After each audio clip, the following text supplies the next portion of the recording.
Yes, welcome back to the Wayne Holtz podcast. I'm sitting in the studio of Dominic K. Trevino. Him, along with Noah Slavin, are the hosts of Vibes Live Radio on KRTU 91.7 FM every Saturday night from midnight to 2 a.m. They play you the best in music from around the world and then interview the artists. It's as simple as that and as good as that. Make sure to follow them on Instagram at Radio Vibes Live. They're my jam. What's also my jam is a good TV show, and tied for top two, I would say, is Big Brother. If you don't know what Big Brother is, it's basically Survivor, the reality TV show, but in a house. So instead of being stuck on an island, you're stuck in a house with 18 other people, and you all vote each other out and battle it out for an entire summer, 100 days in this case, until one of you wins $500,000. It's a very interesting show to watch when it comes to just like seeing what people will do to get what they want. And from season 15 of Big Brother, we welcome Jessie Kowalski. Jessie. Hello, Mr. Holtz. Oh my God. I'm so happy to have you. How are you? I am so happy to be here. It's been way too long since our last rendezvous on St. Mary's Street. And I'm just so happy to connect with you. I fall in that category of who you were talking to earlier, kind of trying to have a productive day. Not really, but at least I'm staying positive about it. Definitely. Well, I would consider this part of you being productive today. You know what I mean? I would too. I absolutely would. We're checking. I'm like, okay, got a call with Wayne. That's something I've done today. There you go. And listen, I'm done for the day. a lot of people are trying to get on the list, so I love it. So set the scene for you. You're at home. I hear your beautiful dog barking. I do want to, what is their name? So I have two. One's name is Ari, and the other one is Anna. So Ari is named after Ari Gold, Jeremy Piven's character in Entourage. I love it. And then Anna, I love Ariana Grande. So when I got Anna, it was like, oh, what do I name her? And I already have Ari, and I was like, okay, call her Ariana. That's perfect. So we want to get a big dog and name it Grande, and then we'll have like Ariana Grande. Come on, trifecta. I'm here for it. You know, that's... And one is 3, Anna's 3, and Ari's 13. So they have a 10-year difference.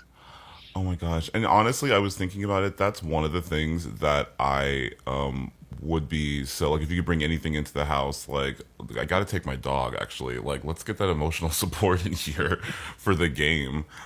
Because if you and I are the exact same, because Julie Chen asked me, she like one of the times when we're all sitting in the living room, and she goes, Jessie, what do you miss most from home? And I didn't say my mom. I didn't say like my grandparents. I was like, I miss my dog. And my mom was so offended later. She's like, I can't believe you said you missed your dog more than you missed me. And I'm like, well, he's been through everything with me. He's just my buddy, and it's true. I miss him so much. It was really, really hard being apart from him. And for people that don't know, so Big Brother, it's 15 to 18 people around there stuck in a house for the summer for 90 days if you're lucky. And what was your total day count in there, Jessie? Do you remember? I was there for the entire duration because I made it into jury. So of course. Yeah. I was in the house for about 60 days, but I was in jury for about 40. And ours was the longest season I don't know if it's to date, but at the time it was to date, it was 100-day season. So it was quite long. And then you have a sequester period before and after the show. So, I was sequestered for like 4 days before the show and then like a day after the show. They just didn't want to let you go, Jessie. Oh my gosh. It was really, really hard. I will say it's almost like you get Stockholm syndrome when you're kind of like under somebody else's control for that long, it's like, oh wow, I don't know how to really function anymore without my handler. Like, where's my handler at?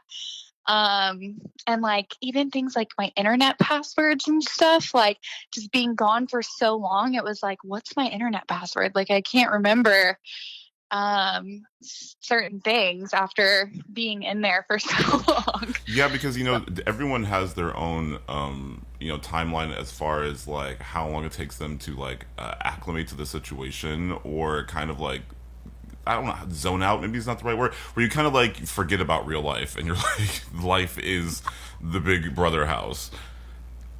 Yeah, exactly. Like that's and it's even more so with the game, because you're like still thinking in terms of the game when you get out. Like, you're still thinking about it, and it's like nobody cares. Like, the game is over. Like, but you're still obsessed. You're like, yeah, but Helen, if she would have just listened to me, then this would have been different. And you're just like, you seem kind of crazy, because you're like, the show's over, but like you're still like in the game. It's all the house guests afterwards, like, we all spent a lot of time together, even though they weren't really my most favorite people. But it's like, because we had a shared experience that nobody really understood. So it was like, yeah, we're all gonna hang out because we're all kind of crazy together at this point. So we're like detoxing from the show together, going to like charity events and stuff, and like, hey, you want to come to my ranch? Cool. Do you want to go on a cruise? Cool. And we did that for like a year after the show, and it just kind of helped us, I guess, come down from the show. I don't Come know. off from the high. I understand. Yeah, it was so bizarre, so bizarre. My season was so controversial, and it just kind of added to that, because there was just so much drama after the show, and a lot of people, which is actually pretty relevant today, because there was a lot of racist things that happened on my season. And my season, unfortunately, is known as one of the most horrible seasons of Big Brother, because of some of the things that went down. And when all this Black Lives Matter started really ramping up over this past year, some of that came back up, and I was pretty vocal about it on Twitter, just basically saying, yeah, this happened, this existed, and those people, were never really held accountable. Like, one of the girls on my show who was said the majority of the comments, she has a YouTube channel that has like 300,000 followers, and it's like a mommy YouTube channel. Aaron, and like, God. Everybody follows her, and like all these followers have no clue whatsoever about her past on Big Brother. I mean, they just don't see that. They just see, oh, look, I'm going to Toys R Us for my daughter, and it's like, oh, okay, well. So I did some podcasts after, and they asked me, and it came up, and then, it still comes up to this day. But yeah, I mean, just some controversy, and kind of sucks to have that, because like you, I was such a huge fan of the show. Like, going into it, I'd watched, several seasons, and kind of had an idea of what it was going to be like. Or so I thought. And so to kind of have that like negative twist on it, and like all of that have a damper be put on it, it really just sucked. I was like, man, can I get a start over? Can I get like another season with a whole new cast, please? Like, please bring me back. No, and it really is unfortunate, because some of the people in that house were kind of tyrants, and especially adding on the racially charged behavior, that it really is unfortunate that that connotation is one of the first things, because I remember the first time when I was watching at home and they showed the warning, before the Yeah. episode, and that was the first time it ever happened, and I was like, "Shit's about to go down, girl! Like, what is coming?" Yeah. And it really And that was, was it was the eye season opening, and that it I was was, on. It was yeah, that season where they yeah, started doing the disclaimer: the disclaimer views exactly, of CBS do not reflect, the views of the house guests do not reflect the views of CBS.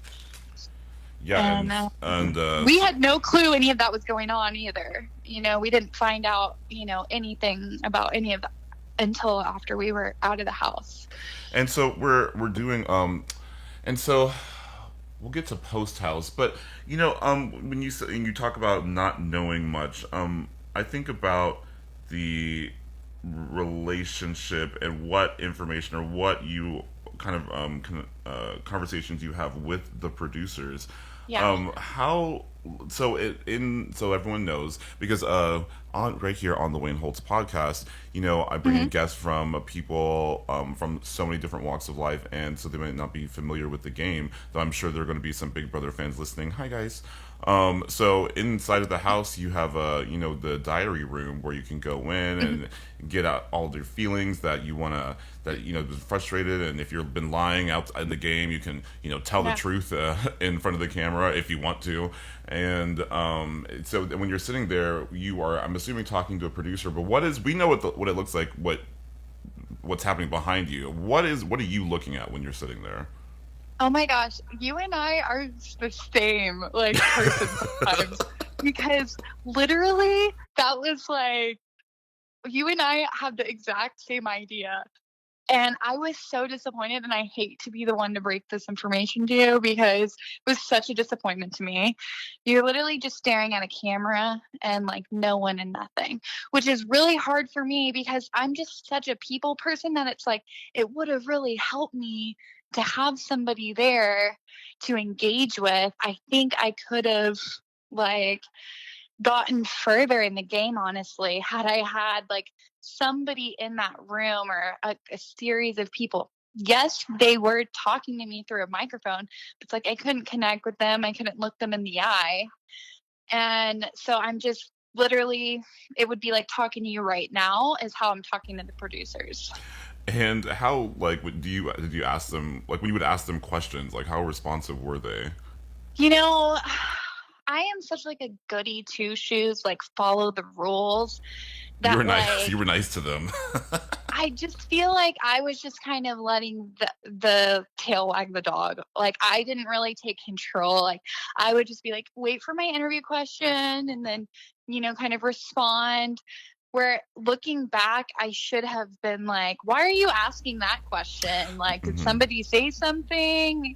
Is that why you're asking that question? Or what have other people said about me? And even if they didn't say, still just use my voice to ask the questions, Right. and then get some more information. But I don't know. I'm just always so oh, okay. Was that good? Okay. And just not pushing the envelope, because you're always thinking maybe I'm building a relationship here, maybe they're going to bring me back for some other show, or maybe I'm going to be, something will come from this. So I always trying to just be easy to work with. Do you ever think that they, like looking back, that they, can you think of moments where they were maybe trying to poke you or instigate Oh something? yeah, I definitely do. I mean, looking back, you can kind of tell where they're going by the questions they're asking, because you can kind of see where their focus is on things that are happening in the house. A lot of times they wouldn't ask me about deals that I was doing. And I'm like, why are we talking about, something Amanda McCrae are doing? I want to talk about the deal that I just made with Helen, or, me, Helen, and Alyssa. But the truth is that's where the storyline was. So that's where they're going to be asking questions. Hmm. And then occasionally, one specific thing for me that I remember is the jokes. So, someone like Amanda, who's on my season, she's naturally kind of gifted comedian, can kind of just shoot from the hip, jokes. not really mine. I kind of need a lead in, and then you can kind of cue it up, and then I can kind of hit it. But with her, she can just like come up with them. That's not like me. So I remember one time they were like, Jessie, when you saw Judd's high school photo, what did you think about that? Did you think that maybe you wouldn't go to homecoming with him, but you would let him do your homework or something? Like, can you repeat that back to us? And then I was like, okay. So they would feed me like little jokes and things like that to say. Well, listen, at least they're making that kind of effort. That's hilarious. So that kind of example, and Judd. It's funny. Like looking back, in preparation for this episode, just like looking at the people that were in your house, you really did have a great group of like interesting characters. I felt like it was. Oh yeah.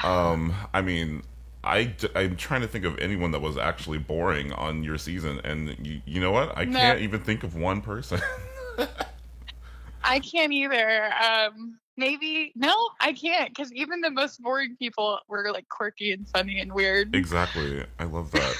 Who did you? I mean, I love that you keep in contact with. I know you hang out with Helen and Candace, I'm sure. And do you talk to Judd at all? Or have you spoken to him recently? Yeah, I mean, honestly, we've probably kept in touch the most over the years. Because I don't know, he really looked out for me, and I think that just carried over into real life, and me feeling like, okay, you're like a trustworthy person. We've never had like a romantic relationship, but we've definitely always been good friends and kind of keep up and let each other know what's going on in life and things like that. He had moved out to LA for a while, and then he moved back home. The last I spoke with him, he was working on starting a potential recycling business. So I think he's doing pretty good. But yeah, I mean, him and I are good. I recently FaceTimed with Helen and Candace just to do like a Zoom catch up. And really, that's kind of like the extent of who I've talked to recently. But if anyone were to like come into town, with the exception of maybe like a few people, I'd be like, yeah, let's go get drinks. Or if I were to go to Chicago or something, which is something I definitely want to do, is go to Chicago and see Andy and Helen. I haven't made that trip, but it's gonna happen one of these days. Old Chi-Town, get ready for Jessie. Yes. She's coming. And Yes. you spoke about Judd being a trustworthy person. I want to get your take in a minute after the break about what you think is the better strategy for the game, to be an honest and good person, or to win the game however you need to. We'll be right back on the Wayne Holtz Podcast. You never know who'll show up to the Wayne Holtz Podcast. Really happy to be here on your podcast. Thank you. Rock goddess Nina Diaz. First of all, it begins with having the passion for the music. TV host, author. And a judge on RuPaul's Drag Race, don't forget that. Of course, Ross. And celebrity Big Brother contestant, Ross Matthews. When you reached out to me and asked if I'd be on your podcast, it was a no-brainer. I love people who create and contribute, and that is you. It is so nice to talk to you. Cool conversations with people we want to know more about. Hey guys, this is Chris Booker, and you're listening to the Wayne Holtz Podcast. This is JD Sampson, and you're listening to the Wayne Holtz Podcast. This is Perez Hilton, and you are listening to the Wayne Holtz Podcast. Listen to the Wayne Holtz Podcast free now on iTunes, Apple Podcasts, Google Play Music, and at thewayneholtz.com.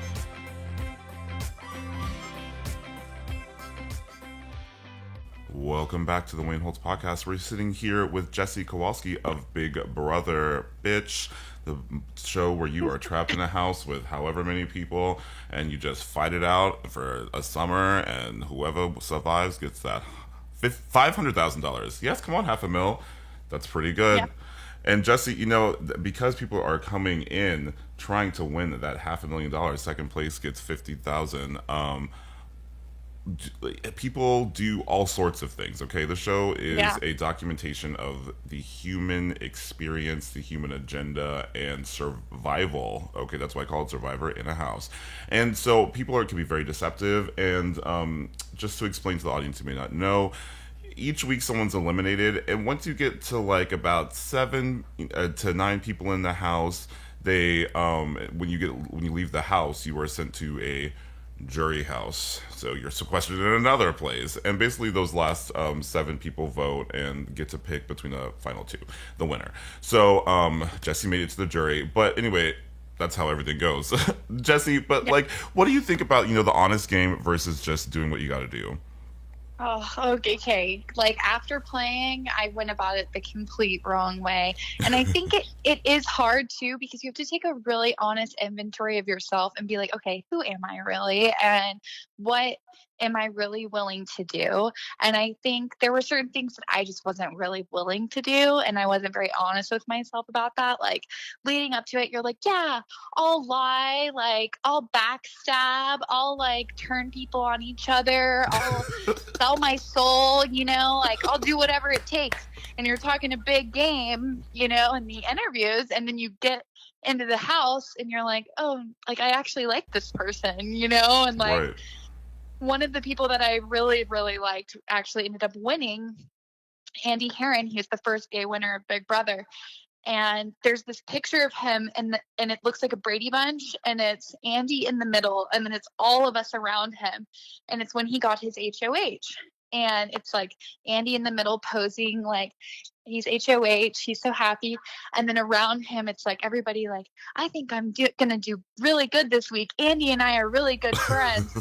And then you go to the next person, and it's like, oh, I'm definitely safe this week. Andy and I are really good friends. And it's like every single person around him thinks that like they're BFF with Andy and that they're going to be safe that week. And he didn't mind that. And he had everybody fooled. I mean, he had everybody thinking that, they were his best friend and that he had them.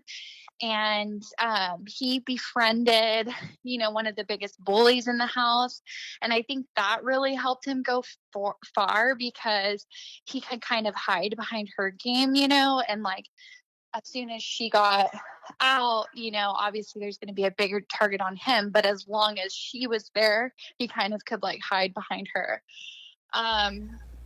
That's a great strategy too. I mean, play the nice game and let those around you do what they got to do. You know what I mean? As long as someone goes home every week and it's not me, that's all I would care about. Exactly. That's insane. And like, what do you think was like one of the most kind of like backhanded moves that happened during your season and your time there? Because there was a lot of different events and layers to everything. I mean, yeah, well, I remember when Judd was evicted during the double eviction by Aaron. That was a pretty big blindside, because they had been kind of friends and allies, but he was such a big like personality in the house, and everybody really liked him. So I think that was kind of a big blindside. And then also I think when let's see, so it was final 3, and I think it was Spencer, Andy, and Gina Marie. And I think Andy took Gina Marie over Spencer. And I really do think that Spencer thought that Andy would take him. So that was probably a big one as well. I do remember, actually, I remember that moment and just like watching it live and just being like, the gasp of it all, you know what I mean? And I felt a little bad for Spencer. I did, to be honest. But that was a whole other situation. Well, so tell me that, and that's when you all come in for the live show and you're doing the vote. But that's when you are leaving the jury house. Tell me about the jury house. Where was yours? Do you remember? So they blindfold you and put you in a in a car and take you to jury. So literally, like, you're being kidnapped, and your dad is like, runs a big bank or something, and like you're being held hostage for a specified amount of money. Like, that's how I felt when I was going to jury. And they, you get there and it's this big mansion, no cameras, nothing like the Big Brother house, because the Big Brother house is not actually a house. It's on lot 13, I think, at CBS Studios in Studio City, California, which is right outside of Los Angeles. So you're actually when you're in the Big Brother house, you're living on a studio lot. So those things become very apparent because there's no insulation, huge ant problem. There's just like things that don't really happen in a normal house. Oh God. But at the jury house, it was like, dang, I could get used to this if I only had my cell phone and my laptop and some access to the outside world. Like, I'm good. Just leave me here. Because it was like this big, beautiful mansion, 3 stories. There was a hot tub, a pool, a downstairs movie theater, a gym. The kitchen had like 3 dishwashers. It was ridiculous. Like, not 3 dishwashers. Yeah, and it was like drawers that you like pull out. I mean, I love cleaning, so it's like, ooh, 3 dishwashers. Oh my God! Speaking of cleaning, though, like, how messy was that house, girl? The Big Brother house. Like, did you have cleaning people besides yourself? No. And it's funny because you think from watching the show, like, they always flash shots of the house. Well, those are shots of the house from before you move it. Before, yes.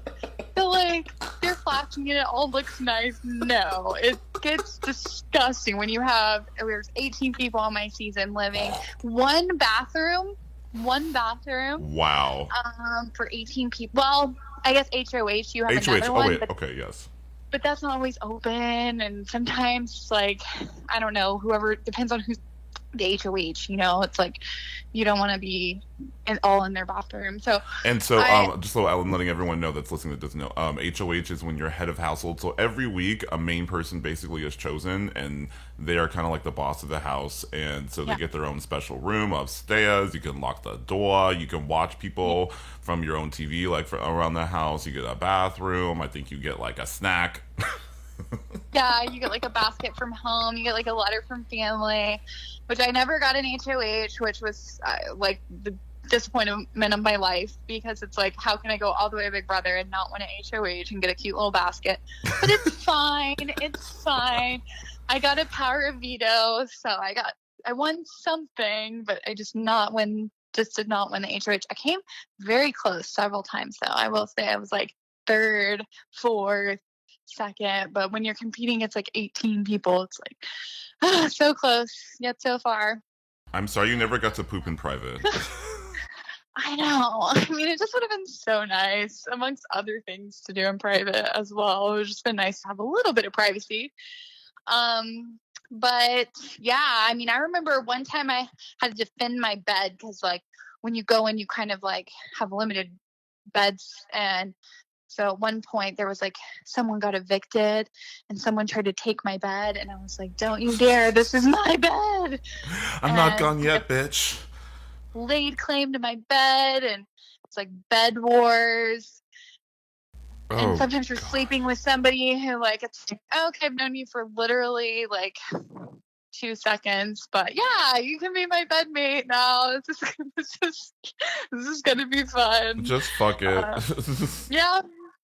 And so I mean, the house itself the jury house was really nice, but you're still missing that like outside contact. I didn't have any outside contact with the world for 100 days. So no phone, no computer, no TV. Like, they wouldn't let us watch TV. Even when we were in jury, we could only watch movies and stuff like that. Stuff that had been, pre-recorded, like from before we were on the show, because they didn't want us to see any commercials or anything to like sway our vote at the end.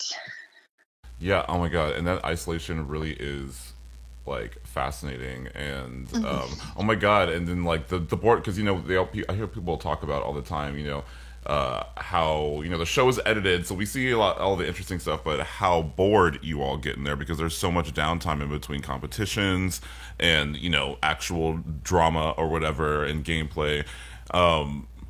And the whispering of it all, girl. I just can't even. It's so fun. It actually sounds like so much fun. It really does.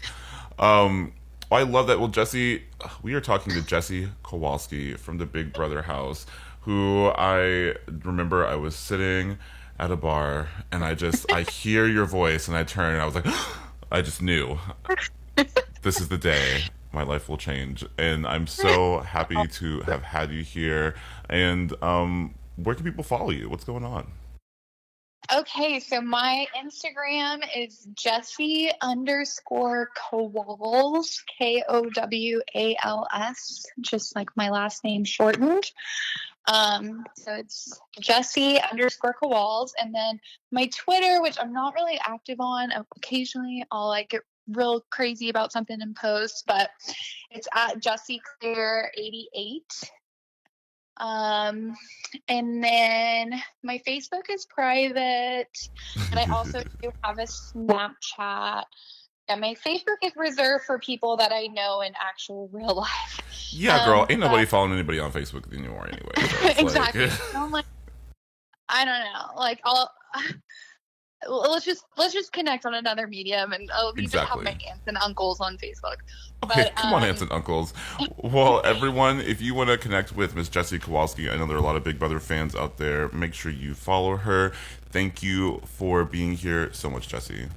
Thank you for having me. I'm so glad we got to catch up and reconnect a little bit. It's been good. It really has. And this has been another fantastic episode. Oh my God, I'm speaking so highly of myself. Of the Wayne Holtz podcast. Make sure you're listening and sharing from Spotify, Apple Podcasts. Those rates and reviews really help y'all. So please, on iTunes and your Apple Podcasts, give me those 5 stars and just say what you like about the show. If it's less than 5 stars, honey, you can keep it. Okay? And this episode was produced and engineered by Dominic K. Trevino. That's all for now. See you.